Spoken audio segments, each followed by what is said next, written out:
magpapalaya sa atin sa gabing ito. Ang excited na po ba tayo? Ang topic na pag-usapan kasi natin medyo malalim ito.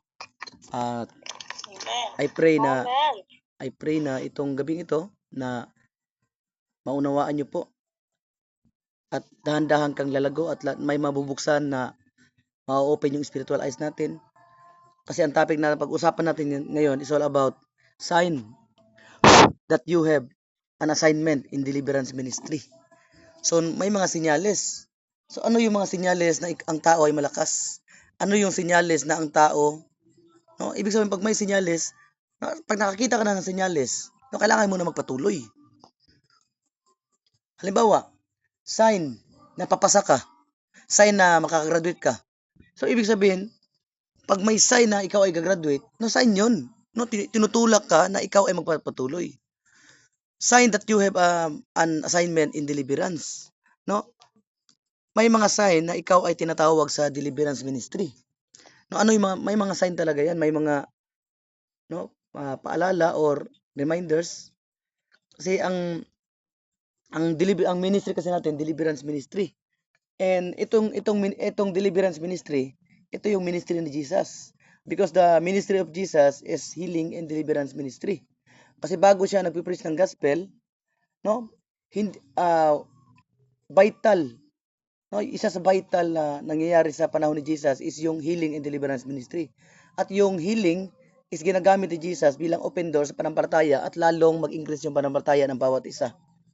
Kasi ang ibig sabihin ng deliverance, pag sinabi kasi nating deliverance sa Tagalog, pagiging malaya or kalayaan, no, the act of being rescued. Na ito yung, pag sinabi natin deliverance, ito yung nakakulong ka, pero ikaw ay na-rescue.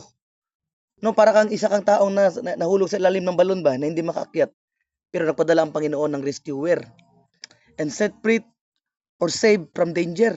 No, sa lahat ng gapos ng demonyo, frequently, no, at ang Panginoon ang magdi-deliver sa atin.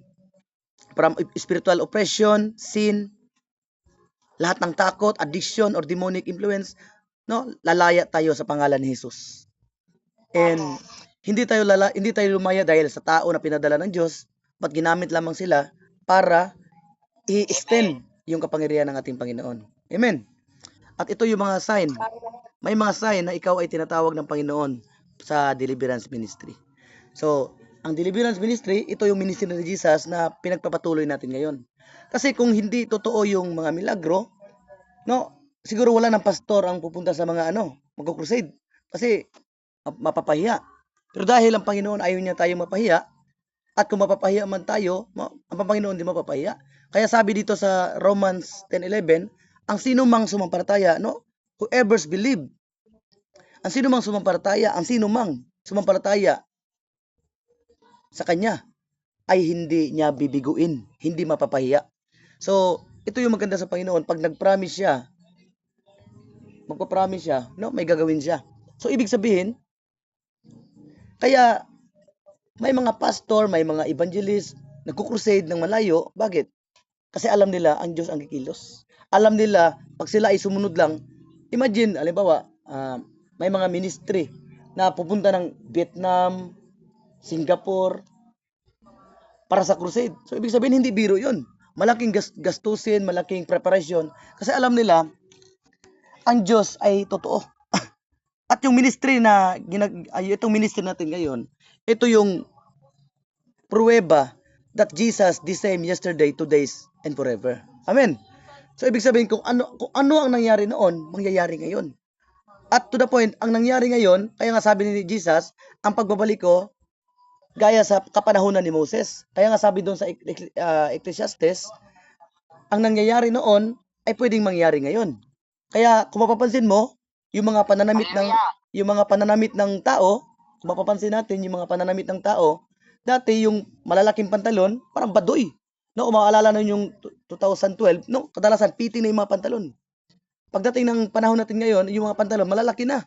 So at titingnan mo rin yung mga buhok ng tao, yung mga gupit noon, yung parang sa panahon ng mga matatanda, parang 7'7" ba? Murag 7'7". Pero ito yung nagiging uso ngayon, So, yung uso noon, bumabalik sa ating panahon ngayon. So, parang sinasabi ni Jesus, parang binibigyan tayo ng lesson na kung nangyari noon sa panahon ng Acts, yung mga sign, wonders, pagbabasa po kayo ng book ng Acts, pag binabasa nyo yung book ng Acts, no? Grabe yung mga miracles. At ito yung pinasabi sa atin ng Panginoon, ini-impart niya sa atin yung anointing na ito para magpatuloy, para mas lalong malaman ng tao na ang Diyos, kung kaya niyang gumawa ng milagro noon, kaya niya ring gumawa ng milagro ngayon. Amen. Because deliverance ministry, hindi po biro ang deliverance ministry. Deliverance ministry is not a showing ministry. It is a mercy ministry.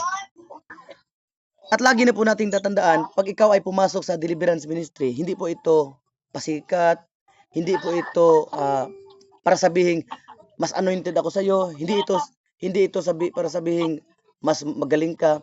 So ang deliverance ministry, ito yung tumutulong, ito yung nagpapakita na ikaw ay naawa sa tao. So kaya mo nire-rescue yung tao para hindi para magpasikat, kundi para ipakita yung extension ng pagmamahal ng Diyos. No, deliverance ministry is not a showing ministry. Hindi po ito ipasikat, hindi po ito competition, hindi po ito palamangan, na ito po ay unity dapat. Kaya ang ginagawa ni Satan ngayon, no, pinapaaway-away niya yung mga leaders kasi because Satan hates unity. Satan hates unity because pag may unity ang mga servant ng Panginoon, no, demons will be destroyed by the blood of Jesus. Again, deliverance ministry, it is not a showing ministry. Or pwede, pag tayo ay nagdi-deliverance, pwede nating pinupost, pero hindi yun para sa magkaka-income, hindi yun para ipakita natin mas anointed tayo. But, deliverance ministry, kaya natin pinupost, kasi based on my experience, kaya ko pinupost yung deliverance ministry. Kasi, para maabot din natin yung mga taga-ibang lugar. Ano ba ako, nagpo-post ako sa Facebook, may nagdi-deliveran. Kasi yung iba, pinipigilan ako mag-post sa Facebook. Bakit ko pa daw ipo-post sa Facebook? Lalo na yung Islam na diniliberans ko, yung nakaturong na babae. Bakit ko daw pinupost? Sabi ko, pinupost ko yon para yung mga malalayong tao, through video call, so ibig sabihin, ang purpose, bakit ko siya pinupost? Para malaman nila na ito yung pinadala ng Panginoon. Kailangan ko magpa-pray sa taong ito. So, kaya yung iba nagchat-chat, nagme-message sa akin, Pastor, may ipapadeliverance ako sa iyo, Pastor, kasi itong batang ito may trauma sa rape. May mga pinasahan ito ng mga lola, ng mga witchcraft, ng ganun ba? So, ibig sabihin, dahil sa video na nakita nila, nagkaroon ng access para makunik mo yung tao na yon. So, gamitin natin yung social media, kasi kung tutuusin yung social media, meta, kasamaan talaga. No? Parang weapons to ni Satanas. Pero alam niyo po ba, gusto ko pong ipaintindi sa atin, si Goliath, may espada siya, tama? Si Goliath, siya ay may espada, pero siguro si Goliath, habang palapit na yung laban niya, no? Kung sa Bisaya pa, gibaid to niya ang iyang espada. Ang purpose, bakit niya pinapatalim yung espada niya, para ipatay sa mga Israelita. Pero alam niyo ba, ang mismong pumutol sa ulo niya is ang mismo niyang espada. Mas masakit yun. No, imagine siya yung may Tagalogon. Ibisaya sana ako kadali. Siya ang gabaid para muhait ang iyang espada, para maging matalim yung espada niya. Ang purpose ni Satanas, ang purpose ni Goliath, para i-destroy. Para i-destroy niya yung mga Israelita na makakalaban niya. Para pambatay sa mga Israelita. Pero dahil na-handle lang maayos si David yung laban dahil sa kanyang panampalataya sa Panginoon, na kung kaya siyang pagtagumpayin ng Panginoon sa mga leon at sa oso, kaya niya rin, ililigtas din siya ng Panginoon kay Goliath. Nung pagtapon niya ng baton, tumama sa ulo ni Goliath, alam niyo ba, ginamit ni David yung espada ni Goliath para iputulin yung ulo niya. So the same thing sa ating sitwasyon ngayon, na yung Facebook, ginamit yung Messenger, Facebook, Google Meet, gagamitin natin yan para payain nyo si Satanas. Amen. So ibig sabihin, isa lang ibig sabihin ko nito, gamitin natin yung platform natin to glorify the name of Jesus. Amen. Kung sa pa, naunay sila sa mismo nilang espada. naunay sila sa mismo nilang platform. And sabi dito, deliverance ministry, it is not a showing ministry, it is a mercy ministry. And deliverance is not a joke. Hindi po ito biro. Hindi po ito magpa-deliverance. Pastor, pwede ba ako magpa-deliverance? Hindi mo ito gawing parang ano lang ba? Kung hindi okay yung emosyon mo, pa-deliverance ka. So minsan, kailangan siya ng self-discipline. Minsan, hindi na demonyo ang may problema. Tayo na rin minsan. Kasi minsan, there is inner battle in our lives. May mga, kagaya ni Moses. Panginoon, hindi po ako marunong magsalita. So, hindi na yon dahil sa demonyo. No? Dahil sa sarili na yon. So, ibig sabihin, nililimitahan na yung sarili niya. So, sometimes, kailangan natin ng self-discipline. Sometimes, hindi deliverance yung kailangan ng disiplina lang. Amen. And ngayon, pupunta tayo sa mga sign. Sino excited? Sign na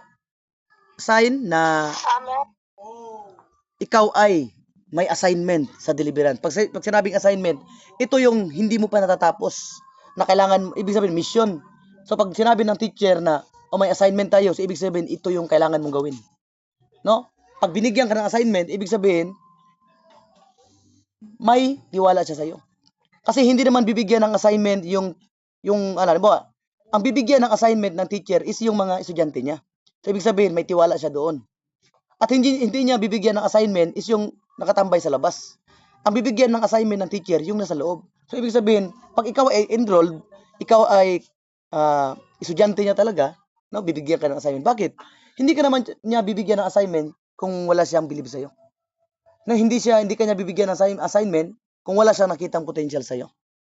So, number 1, sign na ikaw ay may assignment sa deliverance if you believe in resurrection of Jesus Christ.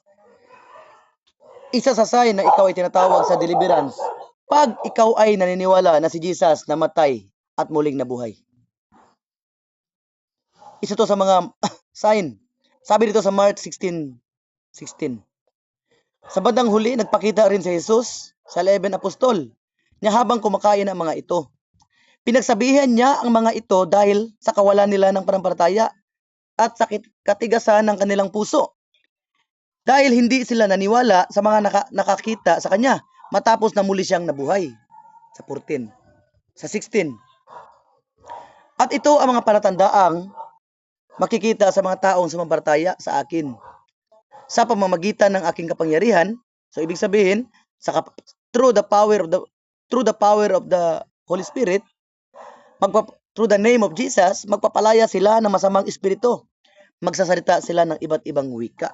So, isa sa mga sign na ikaw ay gagamitin ng Panginoon at may assignment sa deliverance ministry. Pag naintindihan mo ng lubos yung kamatayan ni Jesus at yung power ng resurrection niya.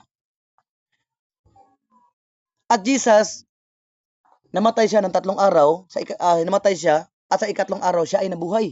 Kaya nga pag tayo ay nagde-deliverance, huwag kayong magtataka, huwag kayong ma-confuse. Pag tayo ay nagde-deliverance, lagi natin sinasabi, in the count of 3. 1, 2, 3. Hindi yun siya gesture, hindi yun siya basta lang gesture. Ang tinatawag doon as a prophetic number or prophetic gesture na dinideclare natin yung pagkabuhay nating Panginoon. Kasi nung time na nabuhay si Jesus, doon mas lalong natakot si Satanas. Mas lalong natuldukan yung pagkatalo nila. Nang akala nila yung time na namatay si Jesus, akala nila manalo na sila. Kasi nasaktan nila yung the Son of the Living God. Pero ang hindi nila alam, nung nabuhay si Jesus, doon nagsimula yung pagkatalo nila. Sabi dito, sa pamagitan ng aking kapangyarihan, hindi napagaling ng pastor, hindi pwedeng naglayan sa pastor, hindi natin pwedeng sabihin, pag naglayan sa ating pastor o mga man of God, para sabihin natin ano hindi nila. No, hindi po ibig sabihin na niliyan sila, grabe, ano hindi talaga si pastor. No, ang ibig sabihin nun, kaya gumaling ang isang tao, kaya naset free ang isang tao, hindi dahil ano hindi si pastor. No, napagaling ang isang tao dahil gustong ipatunayan ng Diyos that Jesus is alive. Hindi siya gumaling dahil para sabihin natin Anointed ang pastor, grabe si pastor, sobrang anointed. No, kaya pinagaling yun ng Panginoon para patunayan niya na buhay siya. So, ano na yung word na anointed ang pastor, pero hindi pwedeng ang pastor or ang leader natin, sila yung naitataas natin.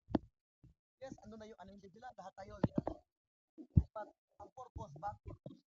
Bakit may mga gumagaling? Hindi para sabihin ang pastor, but para paalam sa lahat that Jesus is alive.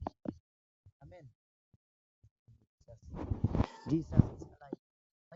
Kaya pag may mga milagro, hindi dahil anointed ang pastor, given na yun. Pero ang pinaka-top na maitaas natin is yung Jesus is alive. Hallelujah. And number 2, sign number 2, if you obey the Great Commission. Kasi hindi kasi pwedeng nagde-deliverance ka, pero wala kang vision, wala kang mission, or wala kang vision. Kasi, if you obey the Great Commission, Matthew 18-20, no, to win soul and make disciples. Kaya isa to sa mga sign. Anong number 2? Kung sinusunod mo yung Great Commission. If you are a soul winner. Kasi hindi pwedeng gagamit ka agad ng power, pero wala kang foundation. Para saan yung power na iyon? Kasi ang purpose, bakit ka binigyan ng authority, bakit binigyan ka ng power, bakit ka binigyan ng authority to heal the sick, to cast out demon, hindi para magpa-impress, but to, dahil sinusunod mo yung Great Commission, dahil may compassion ka sa mga kaluluwa. Andun yung puso. Ang sabi dito ay pupuntahan ninyo ang lahat ng lahi, gawin silang tagasunod ko. Bautismuhan ninyo sila sa pangalan ng Ama, ng Anak, at ng Banal na Espiritu. Turuan ninyo silang sumunod sa lahat ng inuutos ko sa inyo. At tandaan ninyo, lagi ninyo akong kasama hanggang sa katapusan ng mundo. laging pinaparimahin sa ating ng Panginoon. Kailangan may vision tayo. Ano yung isa sa mga vision natin? I believe lahat tayo may mga mission, may mga ambisyon. Sino sa inyo dito may ambisyon ka?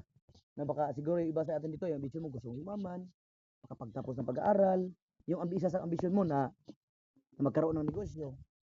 But kailangan mo natin munang i-set aside, no, kailangan natin i-prioritize yung divine purpose.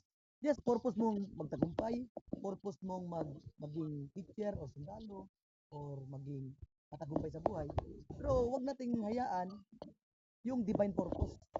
No, may tinatawag tayong purpose at may tinatawag din tayong divine purpose. Kaso lang minsan, yung divine purpose, no, ato sang giingon ba nga, diri sa ka divine purpose, dito ka muna. Kasi focus muna ako sa purpose ko sa mundo. Hindi naman masama na mangarap ka, hindi masama 'yun. Pero kung i-set aside mo, no, set aside ka muna. Divine purpose. Ano yung divine purpose natin? Ano yung ambition natin? Kailangan as a Christian, kailangan mausap. Kailangan ma-transform yung mind natin. Sabihin natin sa Panginoon, Lord, let my ambition is your mission. Lord, let your ambition is your commission. Lord, yung ambition ko, Panginoon, is ambition mo. Ano yun? To win souls and make. Ano yung number 1? If you believe, number 1, na ikaw ay tinatawag, may assignment ka sa Panginoon. Yung buong tapang kang nangangaral at buong puso ka naniniwala at boldness mong sinishare sa mga kapatid mo, sa mga kakilala mo, yung pagkamatay ni Jesus at muli nga pagkabuhay. At yung buhay mo mismo ay pruweba ng kanyang pagkamatay. No, yung buhay mo living testimony na ginawa ng Panginoon Jesucristo sa krus ng Kalbaryo. Ibig sabihin, sign niya na may assignment ka sa deliverance mo. At number 2, if you obey the Great Commission. And number 3, ito yung sign na ikaw ay tinatawag ng Panginoon sa deliverance ministry. If you carry a strong desire to see people free. No, kung dinadala mo yung pinakamatibay na desire na makita ang isang tao na magiging malaya. Sino sa inyo dito, gusto ko po ipaalala sa inyo yung nung hindi ka pa Kristiyano. Sino sa inyo dito, may nakita kang may sakit. Tapos, nung time na yun, hindi ka pa Kristiyano. Iniisip mo, may kapangyarihan na luwang talaga. Even kahit Kristiyano ka na, pero wala ka sa healing and deliverance ministry. Pero every time na may nakakita ka na demon possessed, More pinahirapan ng kaaway, at lalo na yung mga nagkakasakit. No, sabi ko dito, individual na sana ako. Hindi ako magdalawang isip kung sino tao. Ito, ang may tulong ko lang, after ang may tulong ko lang, is yung financial. Yes, andun na yung gusto mo tumulong.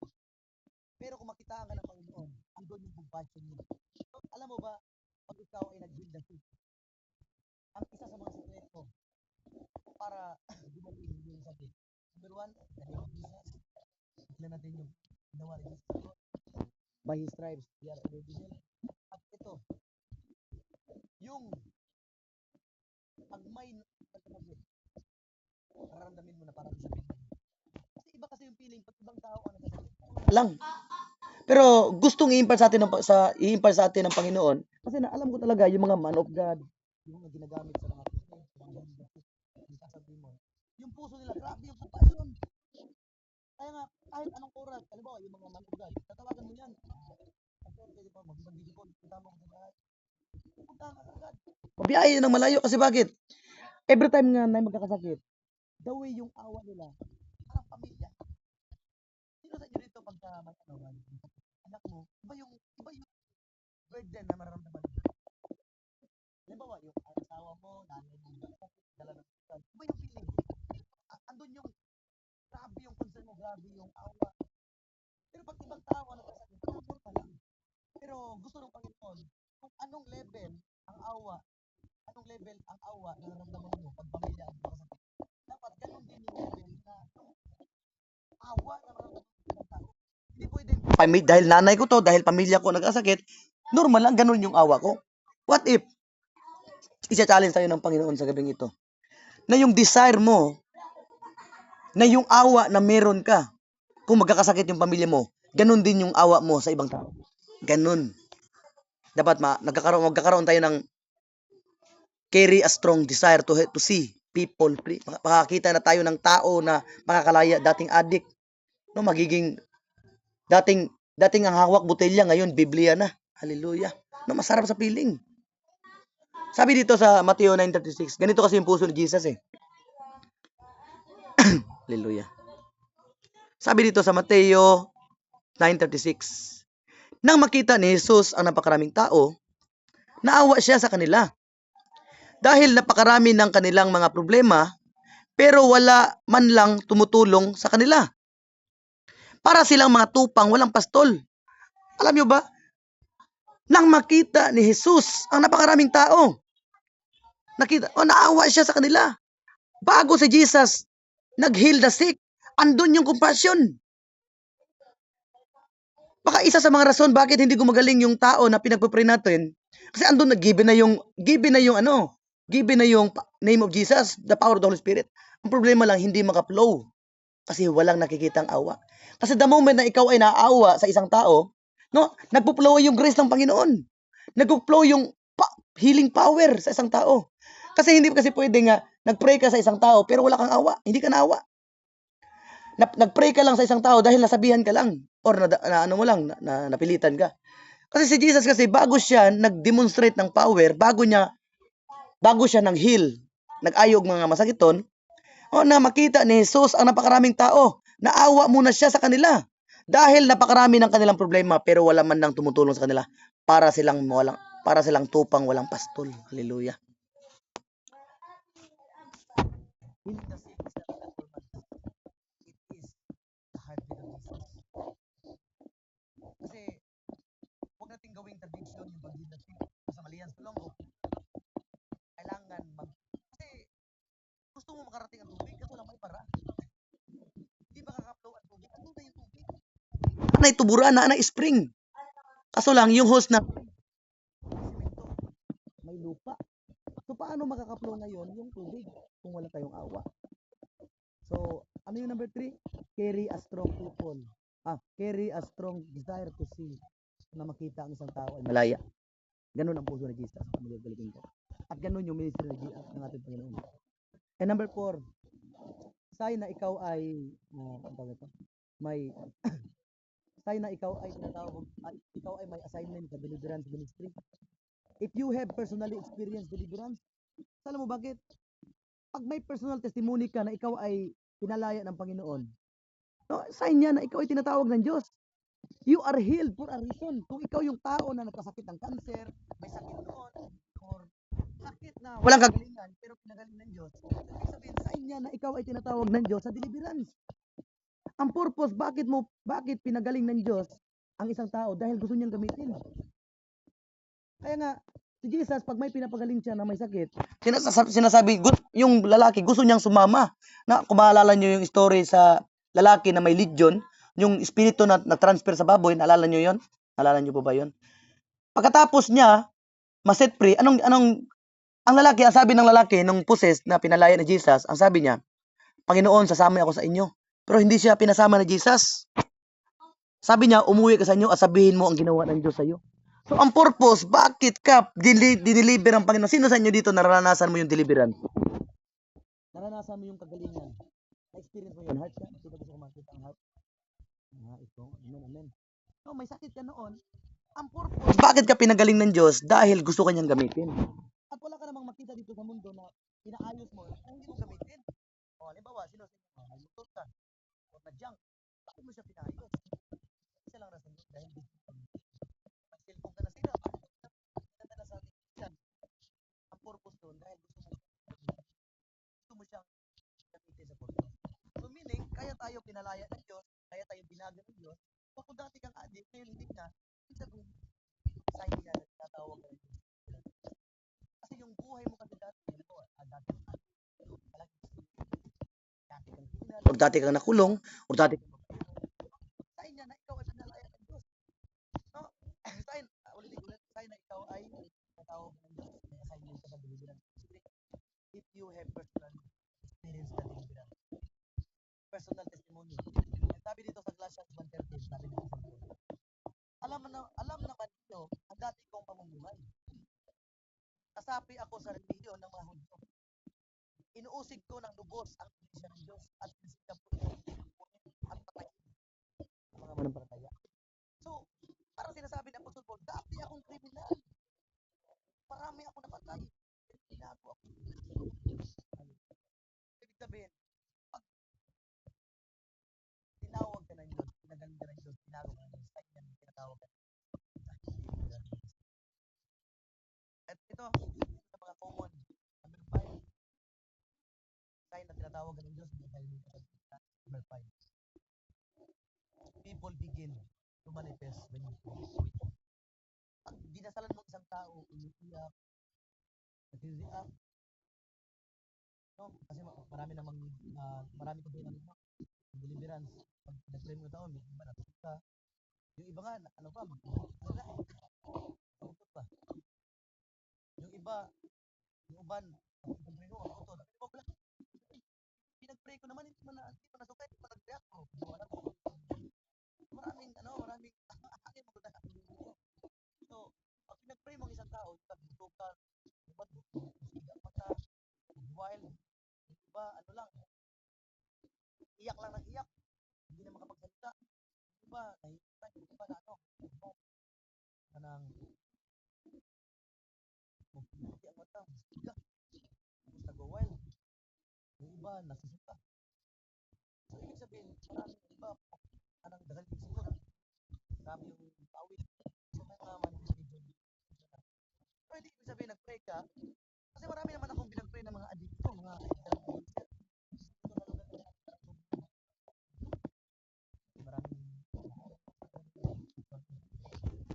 So yung pinag-pray ko naman, hindi naman siya nag-isay, hindi naman parang walang reaksyon. Pero ngayon, naglilingkod na sa Panginoon. So ibig sabihin, yung patungkol sa manifestation, kasi minsan kasi pag walang manifestation, parang discourage tayo. Bakit tayo ma-discourage? Tingnan yung resulta. Ma-discourage ka, kahit may reaction, no? Pwede ka ma-discourage kung yung pinag-pray mo, pwede ka malungkot, hindi naman sinasabing discourage, malungkot lang konti, kasi ang tawag doon, godly sorrows, no? Kalungkutan galing sa Panginoon, nasa yan, sa Bible. Pwede ka na malungkot na yung pinag-pray mo, nangisay, sumuka, pero pag kinabukasan, andun sa inuman. Pero kung pinag-pray mo isang tao, walang manifestation. Pero nakita mo, Dahan-dahan kumikilos ang Diyos, dahan-dahan siya ginagamit ng Diyos, dahan-dahan siya dahan-dahan siya nagbabasa ng salita. Ay, hindi mo kailangan naman may mga tao naman na delivered, ka, design, nanginig. Pero hindi naman nabago ang buhay. So, yes, maganda yung manifestation. Pero, huwag natin isentro yung manifestation. Pag may manifestation, so, kahit walang manifestation, pero kung in the long run, nakita mo, nagbago siya din. Na hindi natin pwede yan. Limitahan ang so, minsan, pag nag-pray tayo, hindi mo nag-react. Hindi ka. Minsan, iba-iba lang yung pamamaraan ng Panginoon. In the spiritual realm, kilos na pala ang Diyos. Hallelujah. Sabi dito, araw-araw iyon manifestation.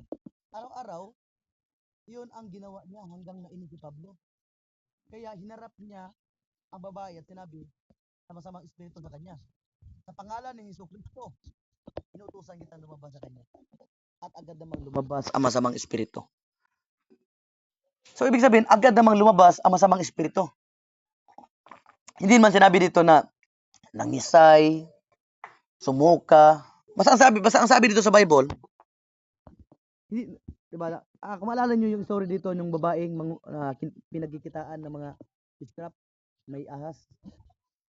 Nainis si Apostol Pablo, sabi niya dito, in the name of Jesus, I command you now, get out in this body, in her body.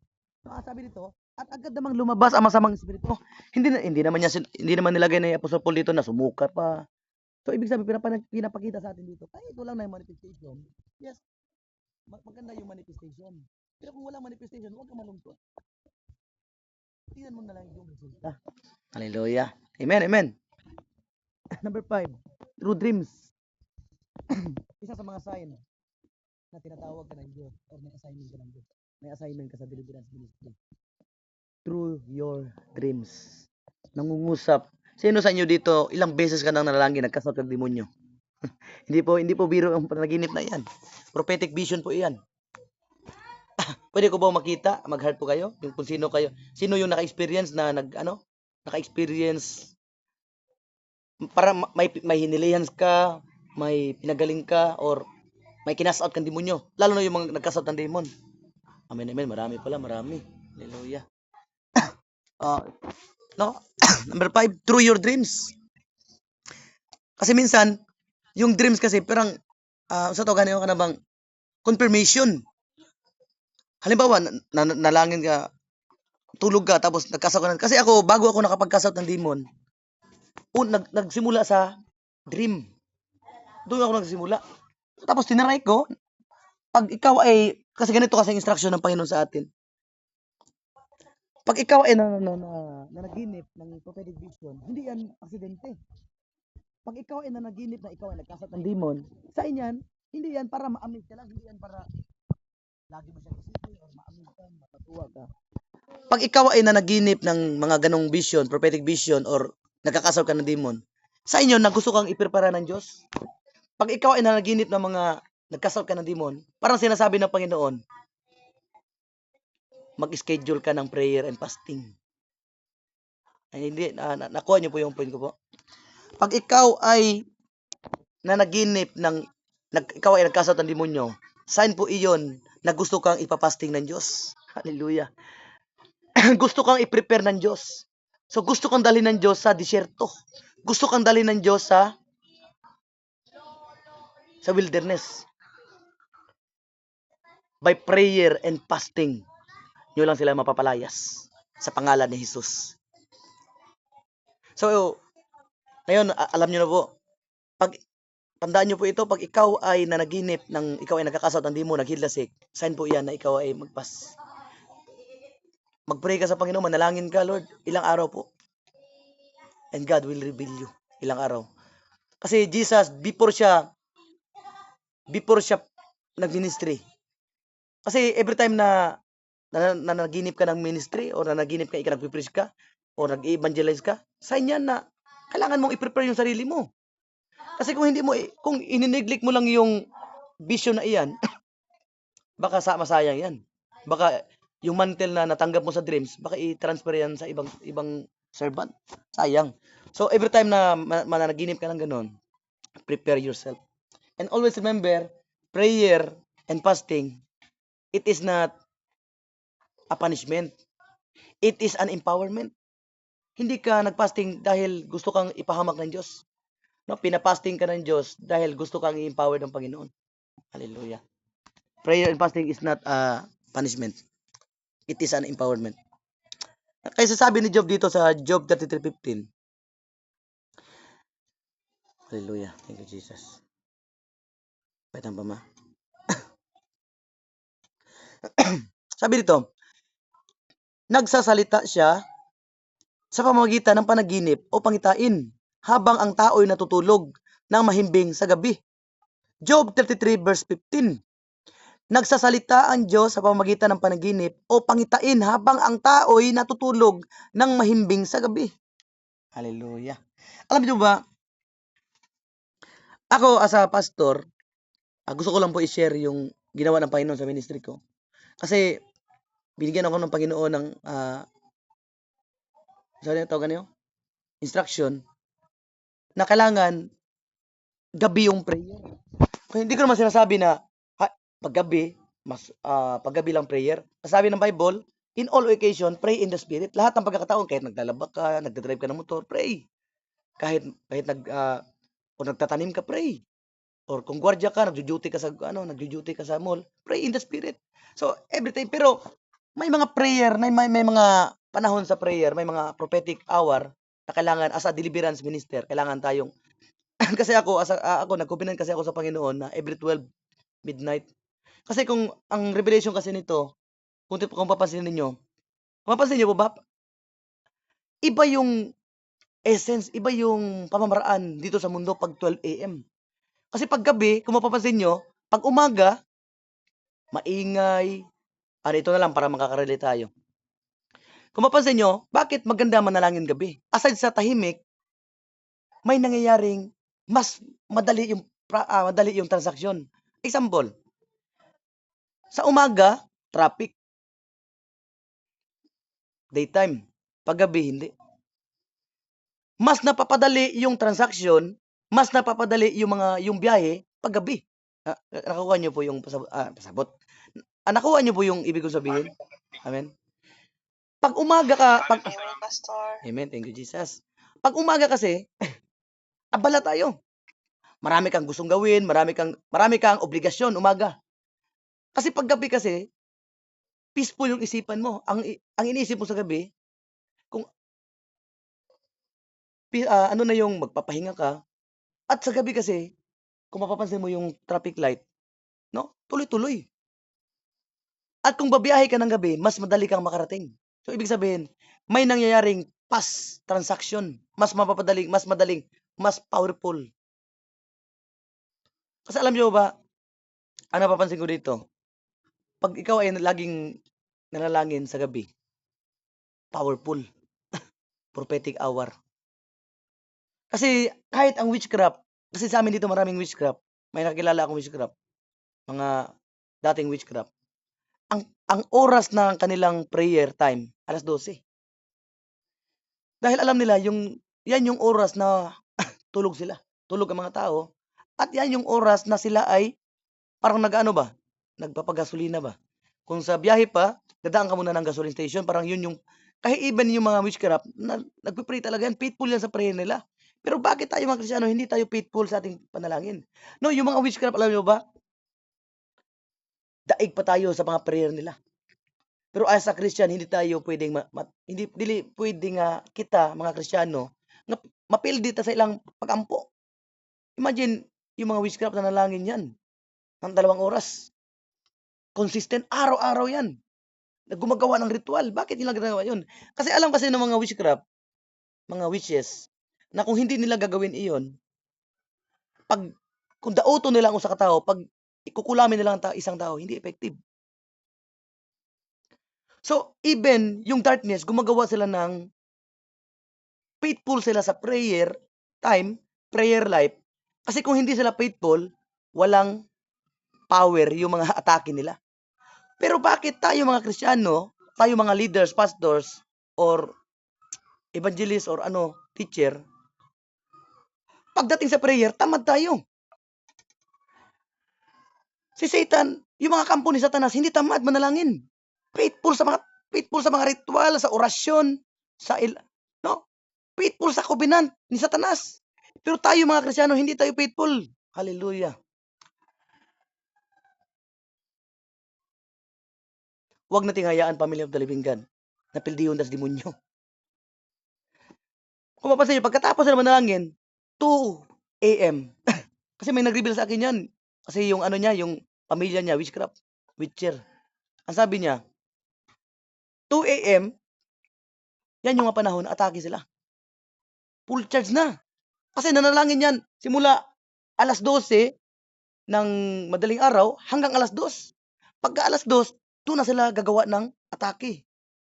Kaya sino sa inyo dito nakakapansin ka?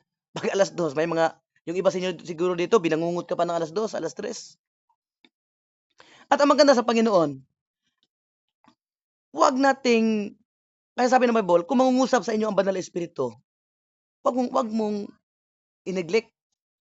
Example, kasi hindi ito aksidente na ikaw ay maiihi ng alas 3. Sige, pasinin nyo po. Kung matutulog ka ng alas 9, ngayon, matutulog ka ngayon. Sino sa inyo dito na try mo, nakagising ka ng alas 3? Gusto ko po makita yung okay lang po, mag-heart po tayo, heart. Para malalaman ko po. Na-adyo day. Hindi po aksidente po yan. Ginamit po ng Diyos yung, gusto mong maihi. Hindi yan aksidente, alas 3. Kasi gusto ng Panginoon, covering. No? 3 a.m. is hour of blessings, protection, and revelation. So, ibig sabihin, pag nagising ka ng alas 3, kahit magpasalamat ka sa Diyos, manalangin ka kahit 5 minutes lang, pwede na. Kasi hindi talaga aksidente. Bakit ka ginigising ng Diyos ng alas 3? Kasi may gusto siyang i-reveal sa'yo. Hallelujah. May gustong ituro ang Panginoon sa atin. Kaya sabi ng Bible, Job 33 verse 15, nagsasalita siya sa pamamagitan ng panaginip o pangitain, habang ang tao'y natutulog ng mahimbing. Kung ginagawa ito ng Diyos, si Satanas, gagamitin niya ito. Kaya bago matulog, manalangin. Pray in the Spirit. Number 7, sign na ikaw ay may assignment. You have confirmation from spiritual authority. Pag may mga tao, sino sa inyo dito na try mong, bro, nakita ko grabe gagamitin ka ng Diyos. Nakikita ko na magiging pastor ka. Nakikita ko na darating yung panahon na ikaw ay mag-handle ng simbahan. Pag may nakikita ang isang tao sa'yo, ibig sabihin, yun? Sa ba tawag niyo? Sa ba tawag ni? Confirmation. No, you have confirmation from spiritual authority. Ibig sabihin, may nakikita siya sa'yo na hindi mo nakikita. Sadyang pinupukaw niya lang yung warrior na natutulog sa puso mo. Hindi po aksidente po yan. Yung, sis, nakikitaan kita ng potensyal na magiging pastor ka talaga. Nakikitaan kita ng potensyal na you will travel all over the world para mag-preach, evangelize. So, ibig sabihin, confirmation po yan.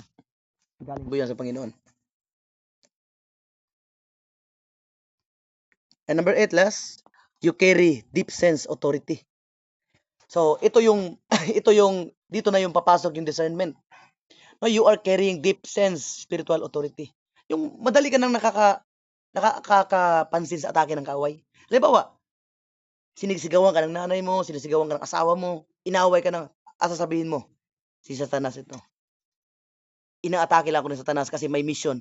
Kung papansin mo, pag ikaw ay nagpa-fasting, ito yung bantayan nyo po. Pag ikaw ay nag-commit ng fasting, mas mabuti pang i-expect mo na agad ang atake para hindi ka mabigla. Kasi the moment na i-expect, halimbawa, mag-ano ako ngayon, mag-commit ako sa Panginoon, Lord, magko-commit po ako, Panginoon. Manangit ka sa Ginoo, Lord, magko-commit po ako, mag-fasting po ako bukas, 3 days, 6 to 6, example. Si Satanas, aatakihin niya talaga. Kasi even Jesus nga, nung time na siya ay nag-fasting, inatake siya. So, ibig sabihin, every time na ikaw nagpa-fasting, Gustong sirain ng Diyos yung commitment mo. Gusto niyang sirain yung fasting mo yun. Gusto niyang galitin ka, gusto niyang itempt ka, gusto niyang bibigyan ka ng opportunity para makakain ka. Sabihin mo, bukas na lang ako mag-fasting kasi my birthday. So, ibig sabihin, kailangan andun yung discernment. You carry deep sense spiritual authority. So, ibig sabihin, pag nararamdaman mo sarili mo, nag-i-increase yung discernment pagdating sa isang bagay, ibig sabihin, sign yan na gagamitin ka ng Diyos sa deliverance ministry.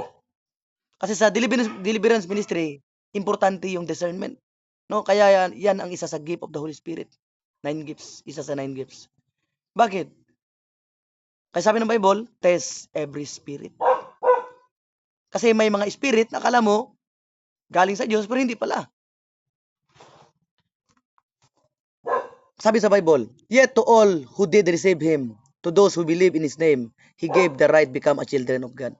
Ibig sabihin, the Lord will grant the spiritual discernment. Bakit? Mahalaga ang discernment pagdating sa healing and deliverance. Kasi, kailangan mong ma-recognize kung anong espiritu na nasa loob niya. Pero hindi mo yan kayang gawin. Pero kaya yan gawin ng Panginoon. Because that is the gift of the Holy Spirit. At huwag tayong matakot. Yes, pag nag-deliverance ministry ka, you are under attack. Yung iba kasi, pastor, natatakot ako. Kasi may kilala akong pastor dati, dito sa amin. Pastor Del, dati ako sa deliverance ministry. Yung church namin dati, deliverance ministry, pero ngayon hindi na. Bakit? Grabe yung atake. Nabangrap yung negosyo ko. Namatayan ako ng anak. Sabi ko sa kanya, yes, we are under attack. Wag din natin kalimutan that we are under the blood. We are under the covering of the blood of Jesus. Kasi pag may sinira kang bahay, no? Expect makukulong ka talaga. Try mo daw sirain yung bahay ng kapitbahay mo or sunugin yung kapitbahay ng kapitbahay mo. Kinabukasan sigurado yung atake. Ano yung atake? Atake ng consequence lang. Makukulong ka. Pag sisirain mo rin yung bahay ng bubuyog, no? Pag bungkago ni mo balay sa buyog, makakagat ka talaga. Yes, makakagat ka. Pero kung habang sinisira mo yung bahay ng bubuyog, you are protected. May helmet ka, may makapala jacket, may gloves, may nakasapatos, nakapantalon. Yes, maramdaman mo yung atake.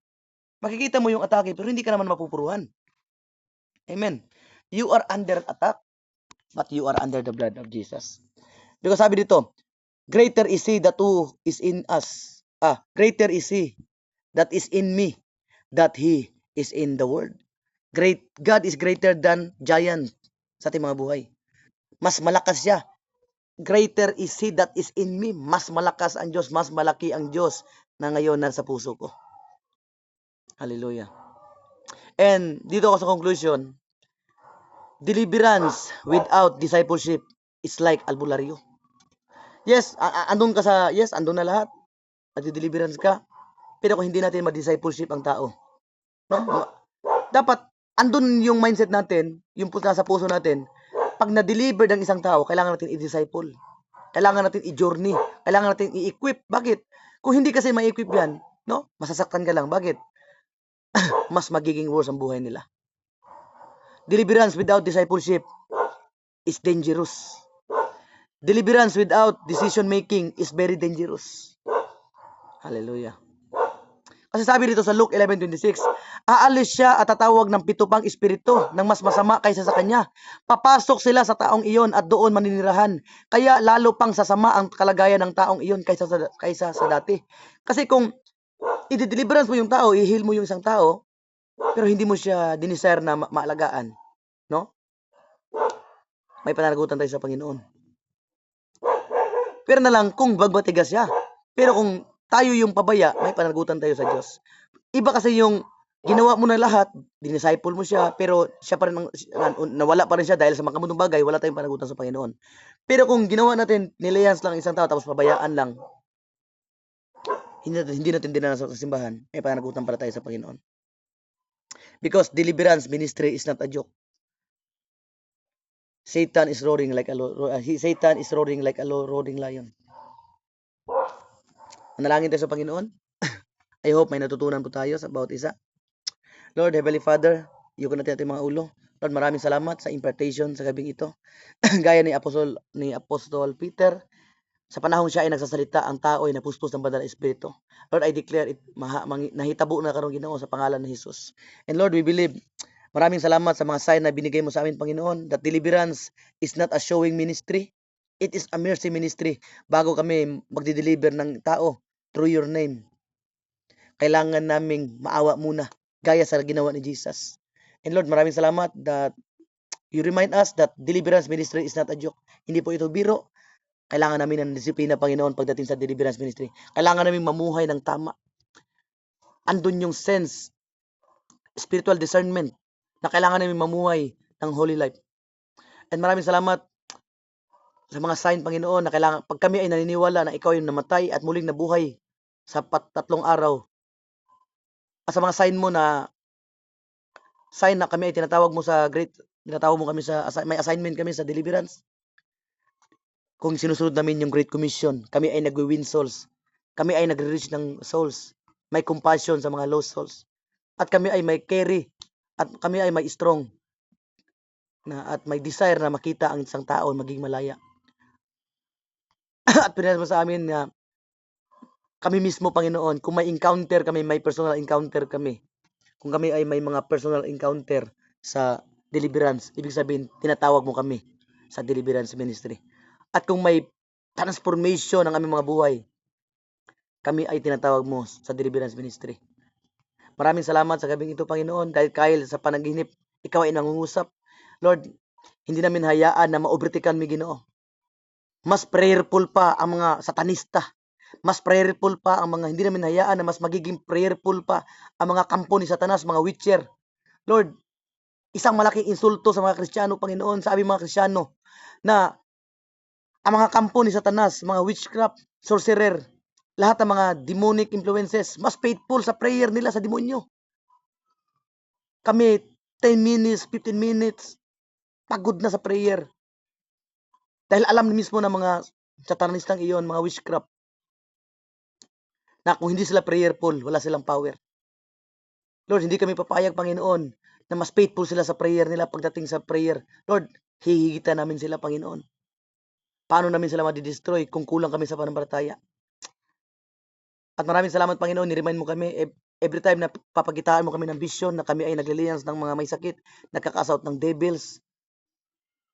Sa inyo, Panginoon, pala na kami ay kailangan namin i-prepare ang aming sarili, kailangan namin magpas, kailangan namin manalangin. Dahil sabi niyo po sa iyong salita, may mga demonyo hindi siya napapalayas basta-basta. Kailangan ng prayer and fasting. At salamat, Panginoon, that prayer and fasting, hindi ito dahilan para makakasat ng demonyo. Ang prayer and fasting, ito yung dahilan. Ito yung gagamitin mo, yung fuel para sa aming panampalataya. Kasi sabi ni aming Panginoon, sabi niyo po, Panginoon, sa iyong salita, sabi mo, anak ng mga henerasyon na kulang sa panampalataya, prayer and fasting increasing our faith, increases in our faith. At hindi fasting at hindi prayer ang dahilan bakit lumayas ang demonyo. Walang ibang dahilan kundi ang pangalan mo, Panginoong Hesus. Your name is above all name. Your name is higher. Your name is healer. Your name is deliverer. Your name is powerful. At maraming salamat, Panginoon, sa gabing ito at marami sa mga nakikinig ngayon. And I declare, oh God, use us. Gamitin niyo po kami, Panginoon. Handa po kami mapagamit. Handa po kaming isuko ang aming buhay sa iyo. Maraming salamat. At sa mga mag-insight ngayon, I declare and decree divine revelation sa bawat isa sa pangalan ni Jesus. Receive it in Jesus' name. Amen and amen. Palakpakan natin ng Panginoon. Thank you, Jesus. I am blessed beyond measure.